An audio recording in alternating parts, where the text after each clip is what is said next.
अस्सलाम वालेकुम दोस्तों, कैसे हो? उम्मीद है कि सब खैरियत से होंगे।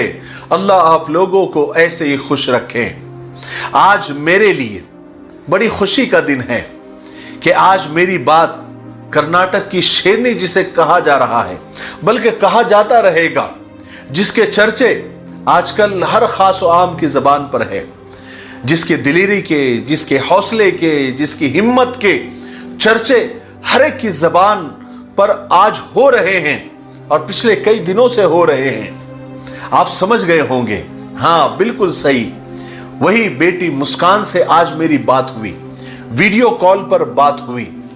और मेरी खुशी में इजाफा उस वक्त हुआ जब मुस्कान ने मुझसे यूं कहा, मैंने उससे ऐसे ही पूछा कि आप मुझे जानते हैं? कहने लगी क्यों नहीं, बल्कि मैं आपको जानती नहीं, मैं आपकी फॉलोवर हूं और सब्सक्राइबर भी हूं।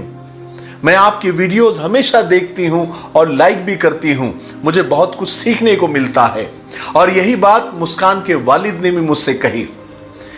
लेकिन मैं एक दुख के साथ ही बात कह रहा हूं। असल में हमारा तय ऐसा हुआ था, जो हमारे बीच में थे, जिसकी तफसील मैं आपको बता रहा हूं। जो मीडिएटर थे उन्होंने मुझसे कहा था कि मैं आपकी बात वीडियो कॉल पर मुस्कान से करा रहा हूं। तो मुझे लगा नॉर्मल कॉल आएगा या व्हाट्सएप पर कॉल आएगा, तो मैंने उसके रिकॉर्डिंग का सारा इंतजाम कर लिया था। लेकिन पता नहीं उन्होंने अचानक मैसेज किया कि मैं आपको इंस्टाग्राम पर वीडियो कॉल कर रहा हूं। अब इंस्टाग्राम मैं तो जल्दी से गया और मैंने कॉल रिसीव कर लिया, क्योंकि उन्होंने कहा कि मैं 2-4 बार आपको कॉल कर चुका हूं और आप वहां उठा नहीं रहे। मैंने कहा आपने कब कहा मुझे कि मैं इंस्टाग्राम पर वीडियो कॉल कर रहा हूं? बहरहाल उन्होंने इंस्टाग्राम पर वीडियो कॉल किया, तो मैंने रिकॉर्डिंग का बटन तो दबा दिया था। लेकिन अफसोस ये हुआ, बाद में मुझे अफसोस ये हुआ, बात तो बहुत अच्छी हुई, लेकिन अफसोस बाद में ये हुआ कि वो इंस्टाग्राम का वीडियो रिकॉर्ड तो हो गया, लेकिन आवाज रिकॉर्ड नहीं हुई। मुझे बड़ा दुख हुआ, अच्छा नहीं लगा। तो मैं आपको पहले बता दूं कि मैं आपको बताऊंगा कि हमारी बात क्या हुई। अल्हम्दुलिल्लाह आप लोग मुझ पर इत्मीनान रखते हैं, मुझ पर भरोसा करते हैं, तो मैं आपको बताऊंगा कि हमारी क्या क्या बातें हुई। लेकिन बात कैसे हुई मैं आपको पहले बताना चाहता हूं। हुआ यूं कि मैसूर की एक लड़की है जिसका नाम रिफा तस्कीन है। इतनी टैलेंटेड बच्ची है ये, यानी इसने 7 साल की उम्र में ही, सिर्फ 7 साल की उम्र में लड़की ने, कि हमारी मुलाकात उससे मैसूर के सफर के दौरान हुई थी। उसकी पूरी फैमिली से मेरी मुलाकात हुई थी, मैंने उसके साथ वीडियो भी बनाया था। वो बच्ची इतनी टैलेंटेड है, इतनी होशियार है कि उसने सिर्फ 7 साल की उम्र में हर गाड़ी चलाने का रिकॉर्ड कायम किया। चाहे 2 व्हीलर हो, 4 व्हीलर हो, 3 व्हीलर हो, चाहे कार हो, यहां तक के ट्रक भी। वो भी ट्रक सिर्फ वो 6 टायर वाली नहीं, बल्कि जो बड़ी आती है ना कंटेनर टाइप, वो तक उसने चलाई है, उसका रिकॉर्ड कायम किया है। और मैं आपको एक ताज्जुब की बात उसके बारे में और बता दूं कि 7 साल की उम्र में एयरक्राफ्ट यानी प्लेन चलाने का भी रिकॉर्ड उसने कायम किया था। अल्हम्दुलिल्लाह, इतनी टैलेंटेड बच्ची है। बड़े बड़े सियासतदानों के साथ, बड़े बड़े स्टार के साथ, चाहे वो राहुल गांधी हो, सोनिया गांधी हो, सबसे उसने मुलाकात की। मैं बाजू में फोटो भी शेयर कर दूंगा। बड़े बड़े लोगों ने उसको एजाज दिया, उसको यानी इनामात दिए, और बड़ा उसका मतलब चर्चे हैं हर जगह पर। उसका इंस्टाग्राम अकाउंट भी है, मैं नीचे डिस्क्रिप्शन में उसका आईडी दे दूंगा, आप जाकर उसका अकाउंट चेक कर सकते हैं माशाल्लाह। तो उसके वालिद साहब ने मुझसे कहा कि हम सिर्फ आपके लिए, मेरी ख्वाहिश ऐसी हुई कि मैं आपसे उसकी बात कराऊं, तो सिर्फ आपसे बात कराने के लिए मैं उसके पास जा रहा हूं। तो वो गए वहां पर। अब हुआ ये कि मैं समझ रहा था कि व्हाट्सएप पर नॉर्मल कॉल, वीडियो कॉल आएगा, मैं बात करूंगा, लेकिन उन्होंने इंस्टाग्राम पर करने की वजह से आवाज रिकॉर्ड नहीं हो पाई। लेकिन हमारी बातचीत के बाद ये बात हुई कि हम जल्दी ही मुस्कान से मिलने वाले हैं और लाइव हम इंटरव्यू लेंगे और आपके सामने पेश करेंगे।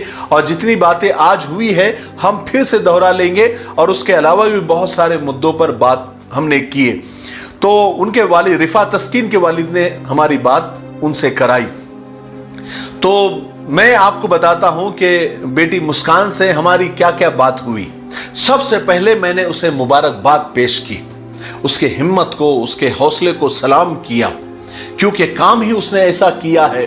वो मुबारकबादी की भी मुस्तहिक है और सैल्यूट की भी मुस्तहिक है। लेकिन वो काम के बाद में उसने जो मीडिया को हैंडल किया है, मीडिया में जो बयानात उसने दिए हैं, वो भी बिल्कुल यानी काबिल मुबारकबाद है। कितना बैलेंस और कितनी समझदारी वाले उसने बयानात दिए। वरना अचानक एक आम लड़की के पास और एक आम इंसान के पास इतना मीडिया का अचानक आ जाना और रातों रात इतनी शोहरत का मिल जाना, तो उसकी जबान फिसल ही जाती है और उसके अंदर थोड़ा बहुत एटीट्यूड आ ही जाता है, थोड़ा सा इधर उधर की वो बात कर ही देता है। लेकिन बेटी मुस्कान ने जो मीडिया को संभाला और जिस तरह से उसने बयानात दिए, बल्कि मैंने बहुत सारे चैनल पर उसके इंटरव्यूज देखे, उसने बार बार ये अपील की कि ये मुद्दा हिंदू मुस्लिम का न बनाए, बल्कि मैं सिर्फ अपने अधिकार के लिए, अपने हक के लिए लड़ रही हूं जो भारत के आईन ने और दस्तूर ने मुझे दिए हैं। मैं सिर्फ ये लड़ाई उसकी है, मैं सिर्फ उसके लिए लड़ रही हूं। यहां तक मुस्कान ने कहा अपने इंटरव्यूज में कि मेरा कॉलेज मेरे साथ है, मेरे टीचर, मेरे प्रिंसिपल मेरे साथ है और उन सब ने मिलकर मुझे इत्मीनान दिलाया, मुझे प्रोटेक्ट किया और कहा कि तुम टेंशन मत लो, ये सब बहुत जल्दी सॉर्ट आउट हो जाएगा, बहुत जल्दी हल हो जाएगा। और ये भी कहा कि ये कुछ ही लोग हैं जिन्होंने माहौल खराब करने की कोशिश की और जिनके बहकावे में कॉलेज के कुछ स्टूडेंट भी आ गए थे। लेकिन मुझे भारत की अदालत पर, संविधान पर पूरा यकीन है कि फैसला हमारे ही हक में आएगा। हालांकि मीडिया ने जानबूझकर कुछ ऐसे सवालात किए जिससे मुस्कान कुछ ऐसा बोल दे कि उन्हें मसाला मिल जाए और फिर वो जाकर अपने स्टूडियो में माहौल को खराब करे। लेकिन सलाम हो मुस्कान को, इतनी कम उम्र होने के बावजूद इतनी मैच्योरिटी, इतना बैलेंस बताया, हर बात जैसे तोल तोल कर बोल रही हो, माशाअल्लाह। मैंने मुस्कान के वालिद को भी बहुत मुबारकबादी पेश की और मैंने कहा कि आप इतने काबिल और निडर बेटी के बाप हैं तो आप मुबारकबादी के मुस्तहिक हैं। आपने खूब अपनी बेटी की तरबियत की है। अपनी बेटी मुस्कान और वो उनके वालिद भी अपनी बेटी पर बहुत फख्र कर रहे थे और करना भी चाहिए था। हर बेटी का बाप बादशाह नहीं होता, लेकिन हर बाप के लिए बेटी शहजादी जरूर होती है। मैं सबसे कहना चाहता हूं कि बेटियों को बोझ न समझो, अपनी सोच को बदलो। आजकल बेटियां भी बाप का सहारा बन रही है, बाप के लिए फख्र का सबब बन रही है। अपने बेटियों को पर्दे के एहतमाम के साथ पढ़ाओ, आगे तक पढ़ाओ, पूरा पढ़ाओ, सिर्फ 10वीं 12वीं नहीं, बल्कि पर्दे के एहतमाम के साथ, दीनदारी के साथ उसे डॉक्टर भी बनाओ, उसे इंजीनियर भी बनाओ, उसे वकील भी बनाओ, उसे IAS IPS भी बनाओ, लेकिन दीनदारी और पर्दे के एहतमाम के साथ। और कोशिश करो, सबसे बड़ी बात, अपने तालीमी इदारे बनाओ, अपने कॉलेजेस बनाओ, अपने स्कूल्स कायम करो, अपने हॉस्पिटल्स कायम करो, जहां पर किसी भी किस्म का इस तरह का भेदभाव ना हो। हर मजहब वाले के लिए और हर जैसे यानी हमारी तालीम है, जो इस्लाम ने हमको सिखाया है कि भेदभाव से दूर रहना है। अगर फायदा हो तो फिर सबका हो, नफा हो तो फिर सबका हो, चाहे वो किसी भी धर्म से ताल्लुक रखता हो, किसी भी मजहब से ताल्लुक रखता हो, सबके लिए बाहें खुली रखो। अपने तालीमी इदारे होंगे तो हम ये सब कुछ कर सकते हैं। आपको क्या लगता है कि मुसलमानों के पास पैसा कम है? बिल्कुल भी नहीं, बहुत पैसा है मुसलमानों के पास। अगर मुसलमानों का पैसा देखना है तो उनकी शादियां जाकर देख लो, उनके वलीमे जाकर देख लो, उनकी बर्थडे पार्टियां जाकर देख लो, आपको पता चलेगा कि कितना पैसा है।